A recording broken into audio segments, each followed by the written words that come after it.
बाहुबली 2 एक ऐसी फिल्म जिसने बॉलीवुड इंडस्ट्री के सारे रिकॉर्ड तोड़ दिए। सबसे ज्यादा कमाई करने वाली फिल्म बन गई। आखिर क्या है ऐसी फिल्म में, चलो सुनते हैं पूरी कहानी। Baahubali and the beginning film का दूसरा भाग है। यह एक ऐतिहासिक फिक्शन फिल्म है। इस फिल्म हिंदी, मलयालम और अन्य भाषाओं में इसकी डबिंग की गई है। इसका निर्देशन एस राजामौली ने किया है। इस फिल्म ने रिलीज से पहले ही 5 करोड़ का बिजनेस का कीर्तिमान बनाया है। फिल्म को 22 अप्रैल 2007 को दुनिया भर में प्रदर्शित किया गया। कहानी अमरेंद्र को कुंतल साम्राज्य की राजकुमारी और उसके राजा की बहन देवसेना अनुष्का शेट्टी से प्यार हो जाता है। भल्लाल को पता चल जाता है कि अमरेंद्र को देवसेना से प्यार हो गया है। इसके बाद वह शिवगामी से कहता है कि वह देवसेना से शादी करना चाहता है। शिवगामी को इस बारे में नहीं पता होता है कि देवसेना से अमरेंद्र प्यार करता है। इस कारण वह उसकी शादी देवसेना से कराने का वादा कर देती है। शिवगामी शादी का प्रस्ताव कुंतल राज्य को भेजती है तो दूत उस प्रस्ताव को इस प्रकार लिखता है जैसे किसी घमंडी व्यक्ति ने लिखा है। देवसेना इस शादी के प्रस्ताव को कड़े शब्दों के साथ मना कर देती है। जब शिवगामी को उसका उत्तर मिलता है तो वह क्रोध में देवसेना को बंदी बनाकर लाने का आदेश दे देती है।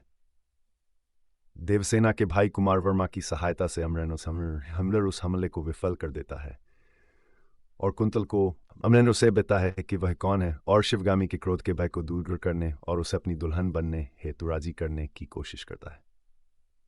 जब वो हिस्मती पहुंचता है तब उसे गलतफहमी का पता चलता है। शिवगामी उसे सिंहासन या देवसेना में से किसी एक को चुनने बोलती है। वह देवसेना को चुनता है। इस कारण भल्लाल को वहां का राजा बना दिया जाता है और अमरेंद्र को सेनापति, पर फिर भी लोग उसे ही राजा मानते हैं। देवसेना की गोद भराई के लिए अमरेंद्र को भल्लाल ने सेनापति के कार्य से छुट्टी दे दी थी जिससे वह अपनी पत्नी के साथ रह सके। उसी समय देवसेना राजा भल्लाल के हेरफेर के खिलाफ बोलती है और शिवगामी के चुप रहने पर भी सवाल उठाती है। इस कारण झगड़ा शुरू हो जाता है और उन दोनों को महल से बाहर कर दिया जाता है। वह दोनों बाहर लोगों के बीच खुशी से जिंदगी बिताने लगे थे, पर भल्लाल फिर से शिवगामी को भड़काता है कि अमरेंद्र उसे मारना चाहता है और यह भी बोलता है कि यदि उसने सीधी कार्यवाही युद्ध शुरू हो सकता है। इस कारण शिवगामी उसकी सेवा करने वाले सेवक कप्पा से बोलती है कि वह संकट में है और उसे अमरेंद्र को मारना है। शिवगामी के कहने पर कटप्पा ने अमरेंद्र की पीठ पर धोखे से हमला कर उसे मार दिया। फिर कटप्पा आकर शिवगामी को सूचित करता है कि अमरेंद्र बाहुबली की मौत हो गई है। देवसेना भी अपने बच्चे महेंद्र बाहुबली के साथ वहां आती है और उसे भी इस बारे में पता चलता है। शिवगामी महल के बाहर घबराई हुई भीड़ को बताती है कि अमरेंद्र मर चुका है और अब उसका पुत्र महेंद्र बाहुबली प्रभास नया राजा होगा।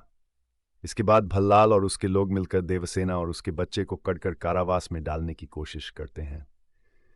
देवसेना अपने बच्चे को शिवगामी को सौंप देती है जो कि भागने में सफल रहती है, लेकिन देवसेना अपने आप को नहीं बचा पाती। उसे कैद कर लिया जाता है।